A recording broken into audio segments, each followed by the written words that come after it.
আজকে আমি চলে এসেছি এমন একটা গ্রাম যে গ্রামে আমি কখনোই আসিনি। তো এই গ্রামে এসে যা যা ঘটলো আমি সবকিছুই তুলে ধরলাম ব্লগে। তো ব্লগটা শেষ পর্যন্ত দেখতে থাকো। অনেকদিন পর ইঞ্জিনিয়ার দাদা ফোন করলো, তাই আমি বাইক নিয়ে বেরিয়ে পড়লাম। ওদেরকে নিয়ে এখন চলে যাব আর একটা গ্রামে। আর গ্রামে এটা হচ্ছে আমাদের গ্রাম, আর গ্রাম দিয়ে যেতে যেতে চোখে পড়ে গেল আর যেহেতু 14ই ফেব্রুয়ারি, তাই দেখছি এখানে সব মেলা বসে গেছে এরা যাবে ঘুরতে। তো এই সব দেখে আমি পৌঁছে গেলাম দাদার এখানে আসতে দেখছি অনেক কিছু চেঞ্জ হয়ে গেছে রাস্তাঘাট। তো আমি গাড়িটা বের করে নিলাম, গাড়ি বের করে গাড়িতে উঠে পড়লাম। গাড়িতে উঠে দেখছি দাদা এদিকে সব মালপত্র তুলতে লাগলো। আর তোমরা জানো সত্যি এই রাস্তার টেস্টিং এর জন্য কিন্তু অনেক কিছুই লাগে। তো এইসব নিয়ে তারপরে আমরা বেরিয়ে পড়লাম। আমরা বেরিয়ে চলে আসলাম গোকর্ণ থেকে 1 কিলোমিটার ভেতরে, ডান দিকে 1 কিলোমিটার ভেতরে এটা আছে গ্রাম। কিন্তু গ্রামের সৌন্দর্যটা কিন্তু একদমই আলাদা। দেখো চারিদিকে তাল গাছ আর সবুজ ধান ক্ষেত, আর এইদিকে হচ্ছে রাস্তা। তো দাদারা এদিকে কাজ শুরু করে দিল আর আমি এদিকে ওয়েট করতে লাগলাম কখন এদের কাজ শেষ হবে। তো একা একা বসে আছি, ভালো লাগছে না, কিন্তু দাদা বললো যে ঠিক আছে চলে আসো আমাদের সঙ্গে কাজ করতে। তো আমিও লেগে পড়লাম ওদের সঙ্গে কাজ করতে। সত্যি এদের সঙ্গে কাজ করতে খুব ভালো লাগে। যখন রাস্তা মাফ হয়, গাড়ি ঘোড়া যায়, তখন কিন্তু অনেক কিছু ঘটনা ঘটে। তো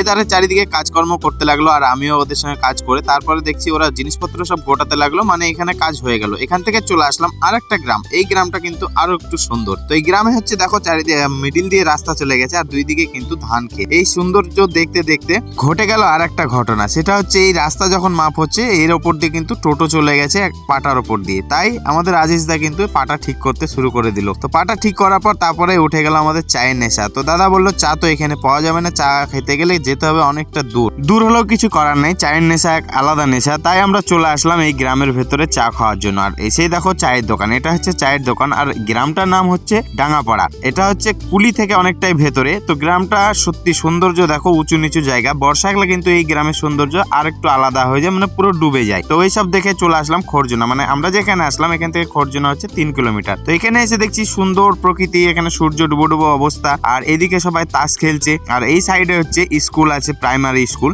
আর মন্দিরটা দেখো কত সুন্দর মন্দির। এখানে মন্দিরের সামনে স্কুল আছে, স্কুলটা হচ্ছে কমান্ডা প্রাথমিক বিদ্যালয়। কেউ যদি চিনে থাকো অবশ্যই কমেন্ট করো। তো তারপর আমাদের কাজকর্ম হয়ে গেল, আমরা ওখান থেকে বেরিয়ে পড়লাম। সুন্দর গ্রাম, দুই দিকে ধান ক্ষেত সবুজ। গ্রামে একটা জিনিস, গাড়ি গেলে কিন্তু সবাই তাকায়। তো তাকাতে লাগলো, আর আমার ক্যামেরা একটু খারাপ তোমরা ভালোই জানো, তার জন্য আমি ব্লগটা এখানে শেষ করছি। আবারও দেখা হচ্ছে পরে ব্লগে। ভালো থাকবে, সুস্থ থাকবে, বাই, টাটা।